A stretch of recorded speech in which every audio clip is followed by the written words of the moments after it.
Hi, my name is Jeff Pagano, and welcome to the Harpin On Rugby podcast. Special shout out to all the dads out there. I hope the Father's Day weekend went well for you all. Joining me this week is someone back for cap number 76. Welcome to Mr. Connor Cronin.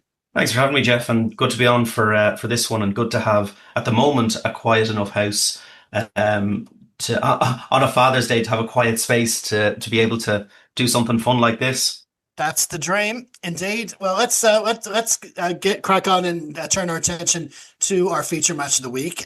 Here's a generic 80-word summary of how things went.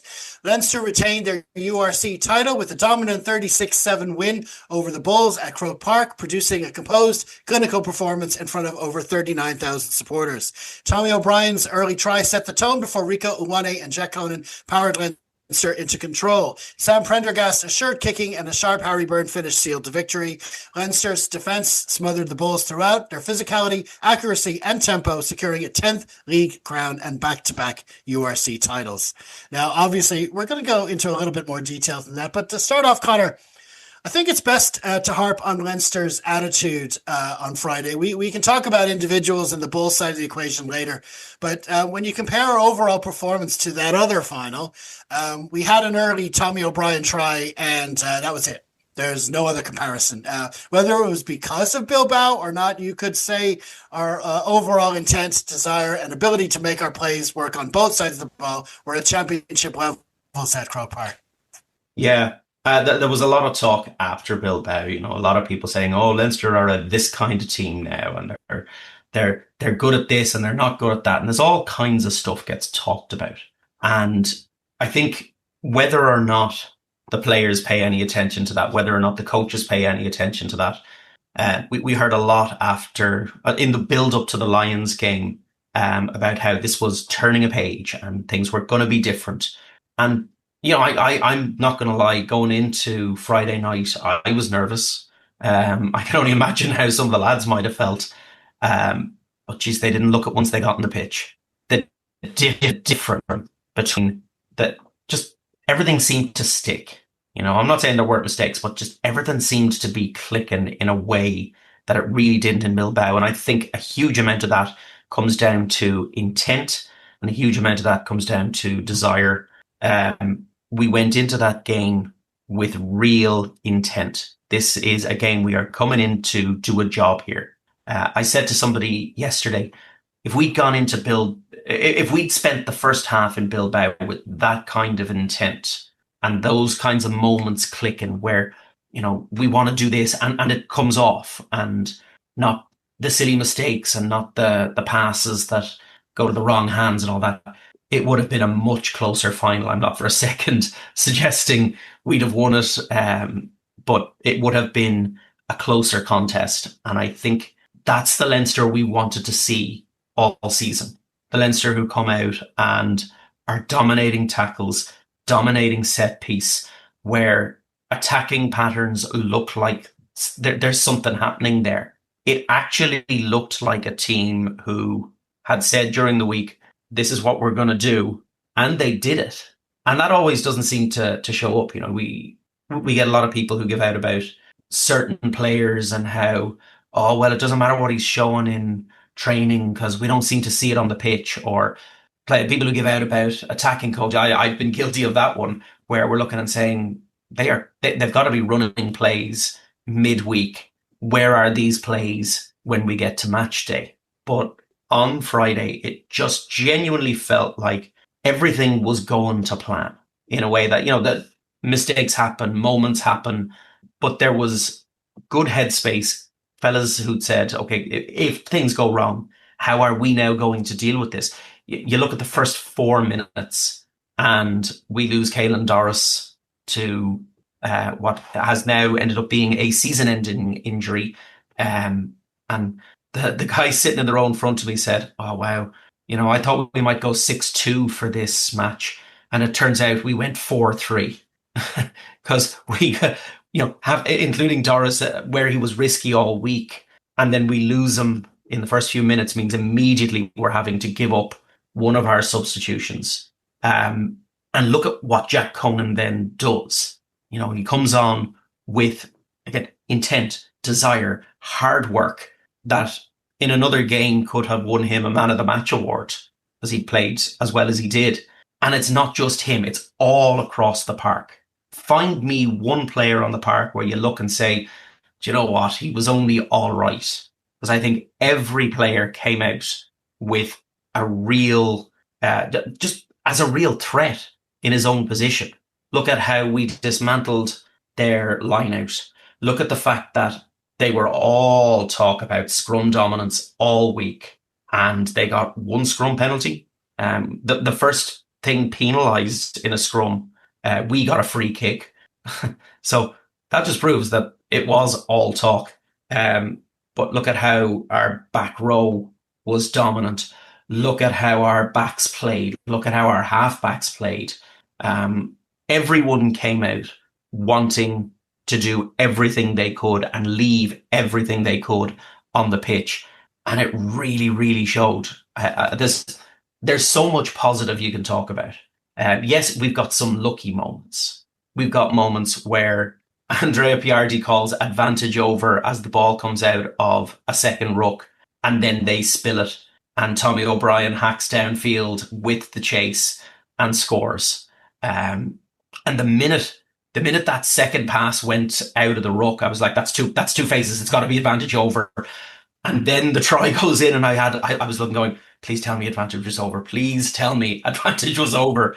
But it's that willingness to say, whether advantage was over or not, we go for this. We go for everything we can over the next 80 minutes. And you see it for the full 80 minutes. It is as complete a performance as we've seen from Leinster all year. And as I say, it's from 1 to 23. It's not even 1 to 15, it's 1 to 23. Everyone played their part in making sure that game went to plan.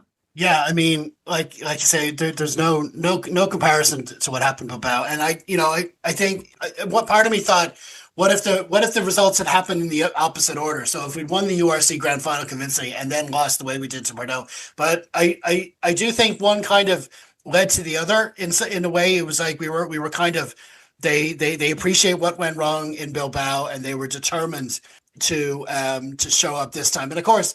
The similarities in the opposition. We can talk about how the Bulls played on the day, but going into this game, it wasn't even just the scrum. We were told repeatedly how our forwards were beaten up in Bilbao, and that was so there was no quality ball coming to our backs at all.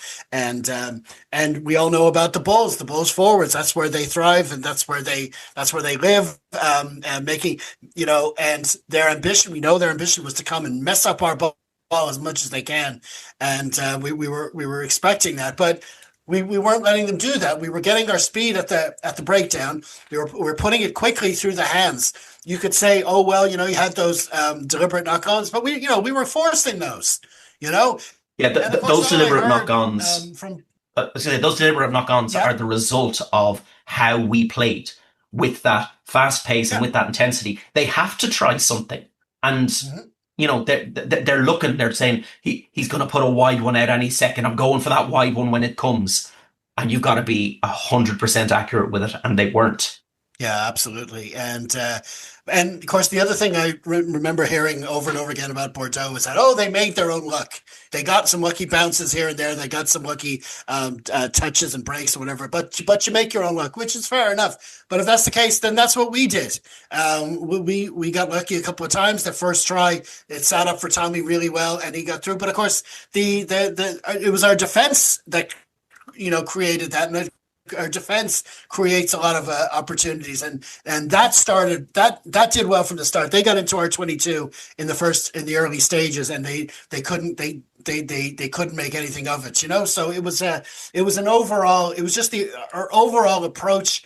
We know what we were trying to do. We could see what we were trying to do, but it was working, and we were clinical, right, like you say, right the way through the team. We can pick out individuals, and we will later on, but it's obviously that magic buzzword cohesion, I suppose, that was that won the day.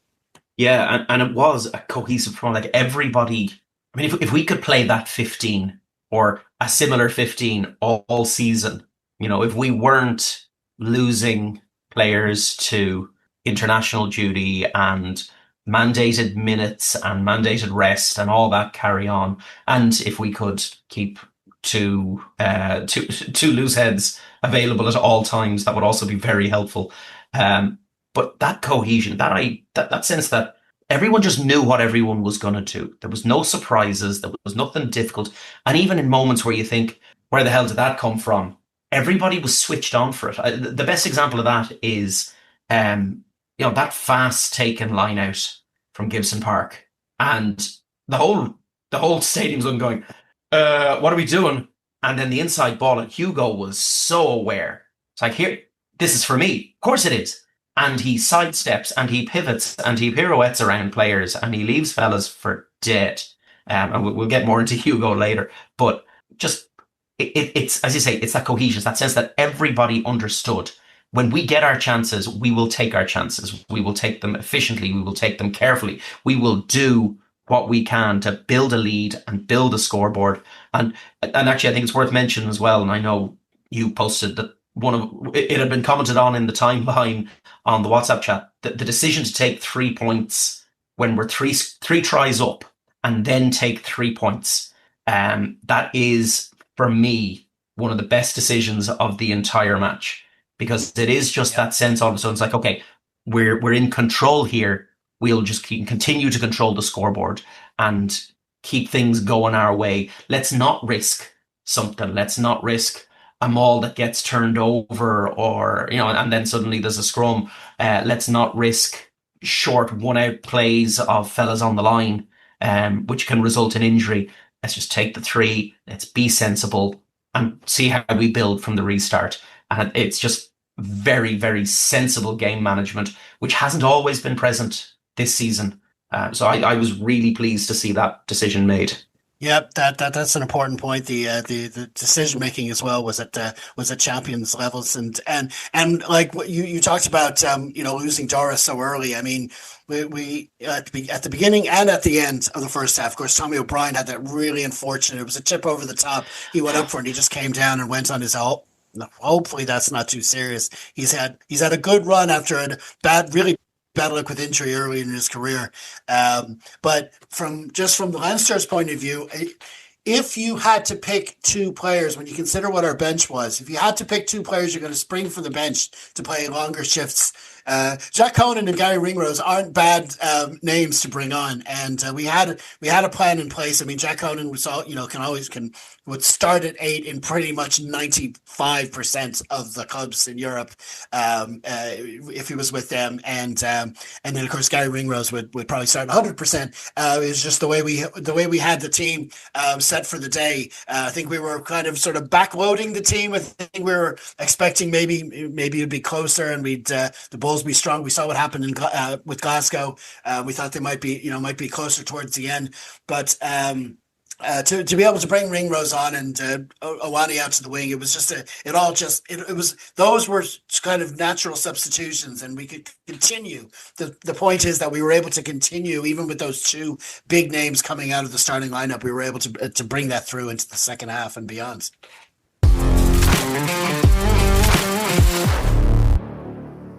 Well, elsewhere in the rugby world, Jordy Barrett capped another successful campaign as his Hurricanes made light work of the Chiefs in Super Rugby Pacific Final, while at Twickenham, Northampton Saints had a lot more resistance over the Exeter brand of Chiefs, yet still prevailed.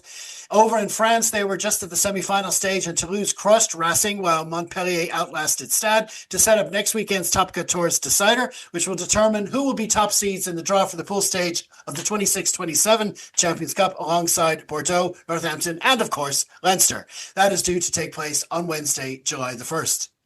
But now we must return to Croke Park, and it's time to hone in maybe on some more individual displays. And Conor, I suppose there's no better place to start than player of the match, Sam Prendergast. Yeah, I could not be happier for him to get player of the match. We've talked about it. There is a bonus pod. If you haven't listened to it, you can go back on YouTube and find it, where we talked about how Sam gets treated, particularly online, and what a way to shut people up. I think it's not a flawless performance by any means, but it is a damn good one.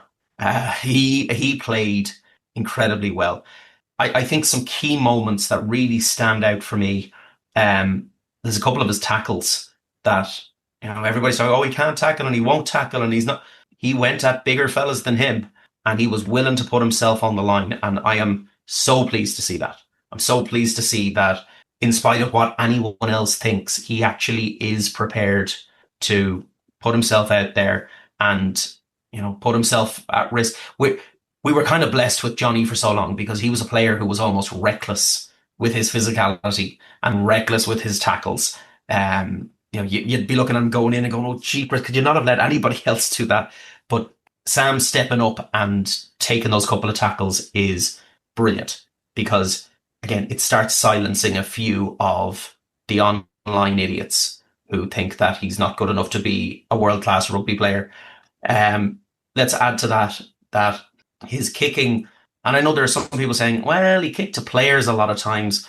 Yeah, but he kicked to players in the middle of the pitch, knowing that the defence are going to back him up. The defence are making the run to make life difficult. Knowing that as the game went on, their aerial ability was not what people might have expected. There's the track back. That track back to hit Aronsa, I honestly thought, there it is. There's the score. And you're looking at who's running back and the amount of people who've accused the way he runs even, who've said things like, oh, he runs like, and isn't he gangly? And I don't care what he is. He got there first. He got over the ball. He protected the ball. I'm not sure he got to his feet before he was challenged, but it didn't matter because the support was coming back for him. And he had done everything that was needed to secure and protect and make sure a clearance could happen. I think it is defensively probably his best game that he's played for Leinster. And I think offensively it was a very good game for him. And what was he? He missed one off the tee, I think. And that's not a bad set of stats to be going in with. I haven't looked at a full set. I haven't looked to see exactly how many tackles he made versus how, he has got certainly one missed in the lead up to the Bulls try where he just pushes up too soon and the player can get past him. So I say it's not a flawless attempt, but it's a game where in a summer where we're going to be missing Jack Crowley, it's a game that really puts him in the shop window for the Ireland 10 jersey again. He's come into form at a really good time for himself. Yeah, absolutely. I mean, the thing with Sam has always been is that it's clear that Andy Farrell kept selecting him, Leinster kept selecting him. They kept putting him in the 10 jersey. So it's like they're not doing it for the sake of it. They can see what he can do. You can see in the training paddock what he's able to do. And it was just a question of going out there. It's like having a state of the art toolbox. But then, when it comes to using it, you're taking out a spanner when you need a hammer and all that kind of stuff. His decision making was he do things that he know he could do, but it wasn't the right situation to do it. And I think that was his problem. And it would show up as even without the defensive side of things. It was if he was doing the right things attacking wise. So it was just a question of sorting that out. Now, when we got to a stage of the season where a couple of games into the Six Nations, it's clear that it's still not happening. It's still not working. And to be fair, now that the decision was made at the time to switch over. They went to Jack for the Six Nations, and we went to Harry at Leinster, and it was a good move for him. It was a shame for him. It was terrible. But we had these chats every week, and we were saying, okay, maybe hold him back to next season and get a preseason into him and have him ready to attack next season. But of course, whether they decided to go with him anyway because they figured he would have another chance before the season was out, or maybe it was inspired by Jack Crowley's injury because to get some game time in his legs before going south. I don't know, but. And this performance, and the last couple of performances as well, but this one in particular, on the day when we needed everyone clicking, we said how everyone 1 to 23 was performing their jobs and getting what they were doing. His key thing of decision making was getting it right. He seemed to be kicking at the right times. Like you say, they didn't all go. Sometimes they went to a man where it didn't go far enough, but you still saw his big long torpedo kicks. He got that 50-22. He had all those different moments throughout the game. And the passing, just the executing of that through the hands, the front door, back door, the way they just create space out of nothing.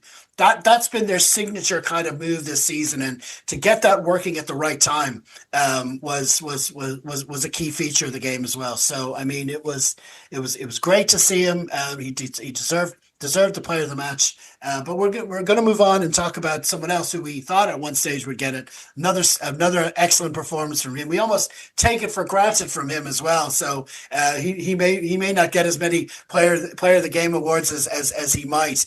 Hugo Keenan, he was just outstanding, especially in that first half. Yeah, you'd be hard pressed to go through a replay of that game and find Hugo mistakes. He was outstanding. His running lines in particular, because it's not just, and I know I mentioned it before, the second try, it's not just where Sam passes the ball inside and he's zigzagging and swirling around players, but there's other breaks he makes as well, where it's like he's covered in grease. They just couldn't touch him. He was just exceptional. I think that was as high a quality fullback performance as you'll see from any game in the URC this season. Definitely, if you want to compare like for like, Willie LaHoo, Willie LaHoo was just irrelevant in comparison. Under the high ball, Hugo was very, very secure. In the loose, he was secure. He was defending well. He's covering. The Bulls resorted a lot to box kicks and big aerial hoists in the hopes of making something happen. And he just lapped it up. It was just like, great, here comes another one for me. And you've got moments where other players are saying, no, I've got this one covered. And then watch where he stands. Watch how he's looking, going, okay, this is James Lowe going up for this one. He's going to pat it down left-handed. So I need to be in a space to take that ball if he pats it back towards me.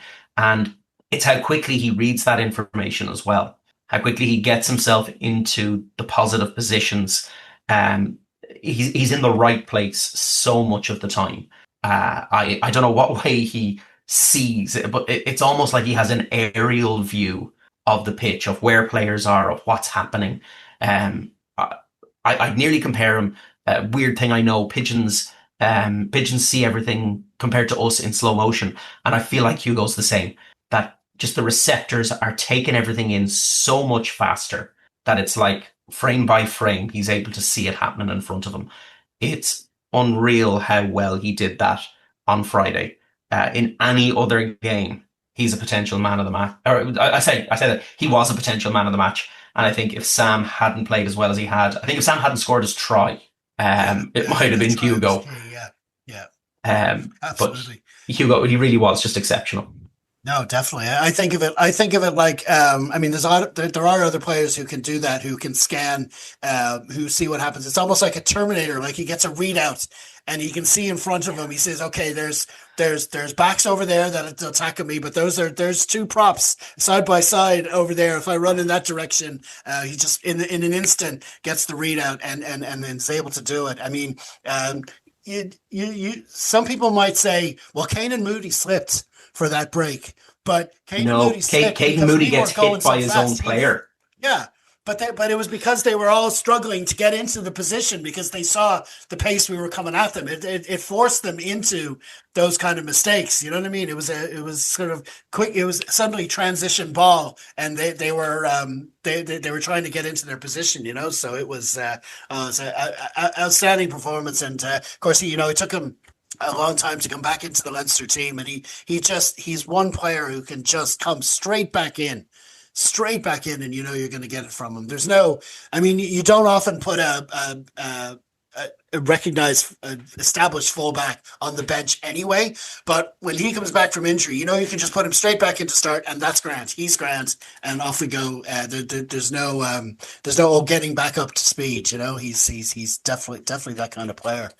But of course we've talked a lot about the back. Now, of course, you go right through the back line. I mean, Jemison Gibson-Parr, he's another one you take for granted. He had some amazing contributions. The quick line out, some good kicking as well himself, as usual. It's all these things we just come to expect from him as well. All throughout the back line. Rico got his try. He started in the center. Defense was doing really well. I mean, it wasn't the defense that we would figure we'd be putting out there for a final. If you said at the start of the himself, season, those two would be in the center. Yeah, and himself and Jamie Osborne had a really good game together. They were really glued into each other, really aware of what the other was doing the whole time. It looked like it's a much longer established centre partnership in that game than it is. They had a really, really positive impact. Absolutely. And so all through the back line, there was great performances. But of course, we're talking about playing the Bulls, and we said it in the first part of the pod as well, that we couldn't have been able they wouldn't have been able to do what they could if we weren't winning ball from the forwards. And the battle of the forwards with the team against a team like the Bulls, with the players they have right the way through, starting and on the bench, the players to bring on who are going to do it, who could do serious damage at the breakdown. We had to stand up to them. I mean, this was the whole thing. South Africans are coming into the league like 5 years ago now. When they were coming into the league, our first ever game in the URC was against the Bulls as well. And everyone was saying, oh, well, these South Africans, Leinster are going to have to be stronger, especially in the pack because of these big South African packs. And that was true. But we've been saying that one feature we've seen from this season is particularly that pairing of mac and cheese, as we call them, Joe McCarthy and James Ryan. Those two together in the second row have been able to. They've had that extra little edge to their game, and that's exactly what we've wanted. And then of course we had the front row as well. We're missing Andrew Porter, we're missing Paddy McCarthy, missing Jack Boyle. But we lost a couple of scrums, we lost a couple of penalties, but we won all our own put-ins, which was key as well. So the forwards were competing. But as with any South African team, it's in the back row where you really need to stand up. And like you said, we lost Caelan Doris early, but we had Jack Conan coming on, and the back row did really well. Back row were fantastic. Josh van der Fleer, when you watch back, there's a lot of unseen work by Josh. He's had some really good carries. I hear he's been working on his carries. He had some really, really good carries in the game that don't get the glory because they aren't moments like Hugo's ones where he's leaving 3 players for dead. But he's taken 2 defenders with him, and he's gaining post-contact meters. And the same can be said for Conan, and the same can be said for Max Deegan. Max Deegan is an absolute menace in the line-out. I have said from about halfway through the season, when I realised it was working, Max Deegan up at 2. Every single line-out. Because if nothing else, you've got a hooker who now has to throw over a lad who's 6'6" plus whoever's lifting him. And, that's going to make things a bit more difficult. But look how many he contests. We demolished their line-out. They talked about having, we got a great line-out, we got a great scrum. It didn't give them anything on Friday night worth talking about. Max getting up at 2 and contesting. And you posted a picture into the group chat this evening, and it's a great picture because it's one of these ones where it is very, very clear. He has his hand inside the arm of the Bulls player, but contact with the ball. And that's the critical thing. He's made very clear contact with the ball, so there's nothing to penalise. And it's disruptive and it's chaotic. And whether the ball comes down on our side, make a science out of it. He knows the catcher is going up with 2 hands, so it's like he's following the hands and aiming to get through the hands and get the ball. So he knows, because if he looks at the ball, there's a chance he'll get the arm and it'll be a penalty. But it's just masterful the way the times the jump and the act. He's watching the gap. Yeah, he's watching the gap, and timing is huge on that because for him to get up at the right time to compete, so the athleticism required for that, the coordination with his lifters, and then to still make a mess of their ball. Like, the guy's had a great season. I think Yeah. part of it is luck, and part of it is just him really taking the opportunity. Because a lot of people might have suggested that Ryan Baird, if you looked at the beginning of the season, you would have said Ryan Baird will be there for that match, and He's his no slouch injury at pinching lineouts himself.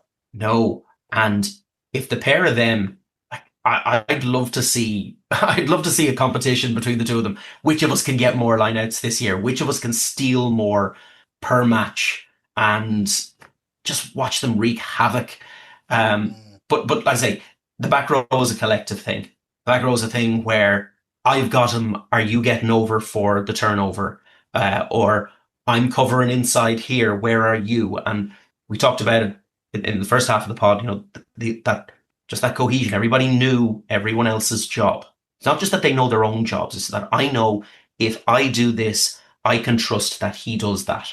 And within that back row balance, and balance is a key word, because you really want to have a balanced back row. You want somebody who just wants to tackle all day. You want somebody who can run. You want somebody who can poach.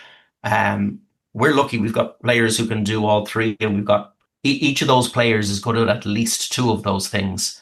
So I think the balance was really there. And I would have liked, again, knowing that Doris was going in with an injury, and he would have told the coaching team the whole time, no, I'm playing this game. I'm fine. And I think it would have been a great opportunity, based on how it turned out, for somebody else to get a few minutes into that game. But those three guys went to 80 minutes, give or take. Conan is 80 minus 4.5. But the three of them consistently playing at the same level. There's no drop off in standard over the 80 minutes. I mean, how many teams can boast a back row who are going to do that so consistently in that kind of a big game? And maybe it's the learnings from Bilbao, as we talked about. Maybe it's something else. I don't know, but absolutely brilliant to watch. Brilliant to rewatch as well this morning. Yeah, absolutely. I mean, it's like you say, to have one player that you can almost afford to be without. So Kevin Doris drops out and you bring in some of the caliber of Jack Conan. That's one thing. But like you say, at the beginning of the season, Ryan Baird was on the inside track for that 6th jersey. And then when his season was over, we've got Max stepping in seamlessly. You know what I mean? And of course, if things were different, we would have had, we could have had Jack Conan at 6 and Max Egan would have been even on the bench. But it was just the way it turns out. And but to have it with his specialty, I think Max has earned his spot there. Max has earned his spot. Exactly. Especially for that. I mean, he's great all around the pitch anyway. Yeah. But those lineouts definitely make it something you want. And he's not just captain of the All Stars anymore. He's part of the big part of the main group going forward. And I suppose we will have to take a quick look at the Bulls. I mean, we were talking them up all week. I mean, they've been on a winning streak. They had that comeback win over Glasgow. We know how they can play. We've had tussles with them before. They've won on our pitch before. But it was almost like they regressed to the 2025 version, and they it just wasn't happening for them. Now, a lot of times we were forcing it, we were putting them in those situations, but they're a team that's used to imposing themselves on the game, and they just couldn't do it. Yeah, they no opportunity. We've been guilty of a few times this season letting the other team dictate the pace and let the other team dictate the physicality. I think the Benetton game is a really good example of that, where or the Cardiff game, where you can have all the possession and all the territory in the world and you're not doing anything with it because the other team dictates how you get to play. And that's what we did to the Bulls the weekend. There are a few moments in that game, and you ask any of the online moaners, and they'll be like, "Oh well, that try shouldn't have been disallowed, and that one shouldn't have been disallowed, and maybe they shouldn't." But you're not winning the game at that point. Like you're going in at half time with nothing on the scoreboard. 29-0 at that stage, I think. Yeah. 29-0, and ask Leinster fans and players, how does it feel to be that far down at half time in a big final? Are you going to be able to come back from that? And it's very, very difficult to try and come back from that big a margin, but especially if your players are being careless and you've got 2 yellow cards happening and you've got situations where you're losing the ball. You've got Wilco Lowe, who is supposed to be a prime athlete, puking his guts up because he is working so hard. He just can't keep up with the pace. Bring that up. Well, he certainly did. They just didn't get the opportunities because we didn't let them have the opportunities. There was no way they were going to be able to score from their own half in a way that they might have wanted to when consistently we're pinning them back there. When they have the ball, they're resorting to one-out runners and box kicks and hoping to win the aerial battle to make a few extra yards and then try the same again. And the one try they did score, it's a decent try, but that's one. And in the stadium, in the stadium, a lot of us called the forward pass that was called back. A lot of people in the stadium called that as forward at the time, and it certainly does look at it goes forward out of his hands, and whether it then goes flat or not, as some people have suggested, the look is that it's gone forward out of the hands, therefore it's a forward pass. And the other one, maybe it's grounded. I from where I was sitting, I had the chance of seeing whether it was grounded or not, and I know other people say no, there's a grounding in there, but if the referee calls, there was one angle where I have no like grounding. Yeah, but if the ref is saying I don't have a grounding, my decision is no try. It wasn't even that. The one angle you could see it go over the line was, and just after we saw that replay, the TMO goes, "I have no clear evidence," and I'm sitting there going, what are you looking at, mate? You know what I mean? It's that one looks pretty clear. It was a strange one, but I wasn't complaining. Yeah. But look, some of the moaners online saying, well, if those 2 tries are allowed, then Bulls are winning this game. You didn't score your phantom scores. Yeah. They didn't score their first try till 62 minutes. You've gone in at halftime 29-0 down, and you haven't scored in the next 20 minutes of the game. So where are you winning this? You're not winning the aerial battle. You're not winning the back row battle. You're not winning the penalties from the scrums. Your lineouts are shambles. Where are you winning this? And I think credit to Johan Ackerman, who's come in after Jake White, who couldn't get them beyond a certain point. And I think they've played better rugby this year under him than they were under Jake White last season. But they just weren't playing that kind of quality on Friday night. Yeah, I mean, you say it was 22-0 at halftime. In some ways, maybe it shouldn't have been, because Pollard, someone they were really depending on, like put an easy enough kick to touch straight out in the full, and that could have been a way back into the game. That could have been a serious way back into the game for them. I almost had at least 5 points racked up in my head when they won that penalty, because we just lost Tommy O'Brien. It looked like, this could be a bit of a momentum for them before the break. And I didn't even look up. I didn't even see him kick it out of play. But the point is, with those halfbacks, we were saying that they could be the key before the game. And again, you could put it down to the forwards, that the forwards weren't winning enough ball, but they were just totally dominated by the opposite numbers. I mean, Papier is one of the best 9s in the league. Pollard, we all know what he's capable of. And so you think together they'd be able to but they were just outclassed. Yeah, 100%. But listen, it was a great way to end the season. I mean, the way I see it is, it's weird because this season, it seemed like a disaster at the start. We got blanked in our first game. We lost 3 of our first 4. We got hammered there at Croke Park by Munster. It was all going wrong. Now we were talking about the Lions tour, all this stuff and the other, but the results are still the same. And we never thought we'd get it. Then of course there was disaster in Bilbao. But the outcome of it is, after all we said, this was actually a better season than last season, if you think of it, because this time we got to 2 finals.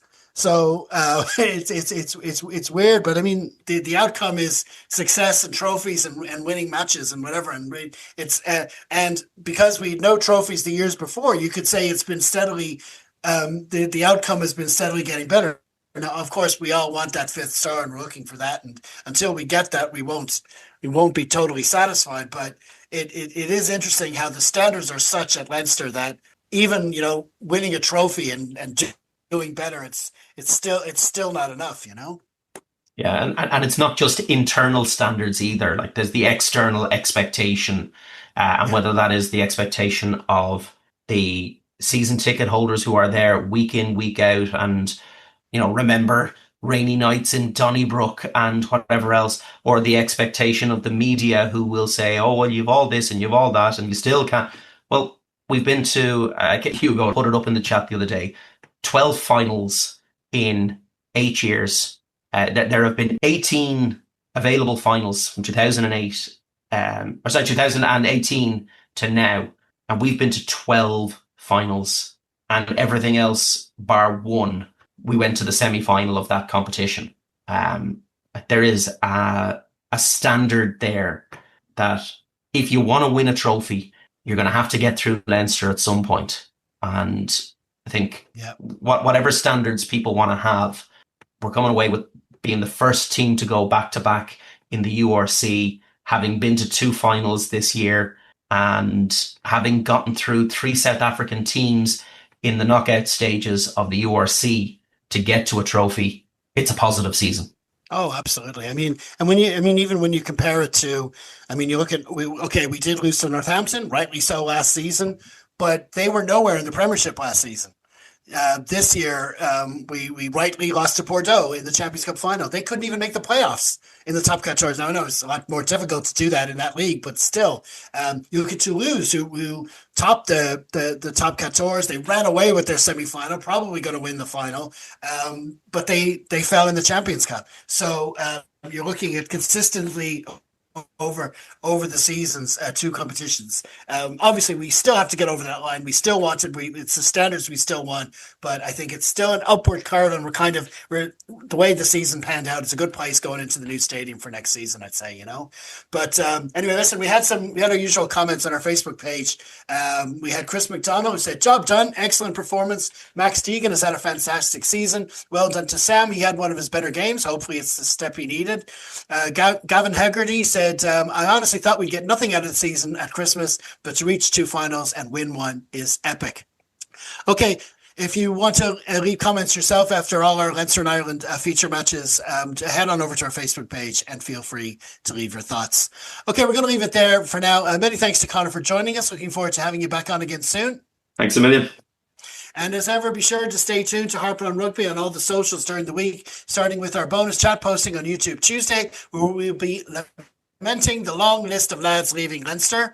Then our 80+ column, where we try to look at the wider rugby world, and that posts every Wednesday over on Substack. In the meantime, stay safe, everyone. Slán.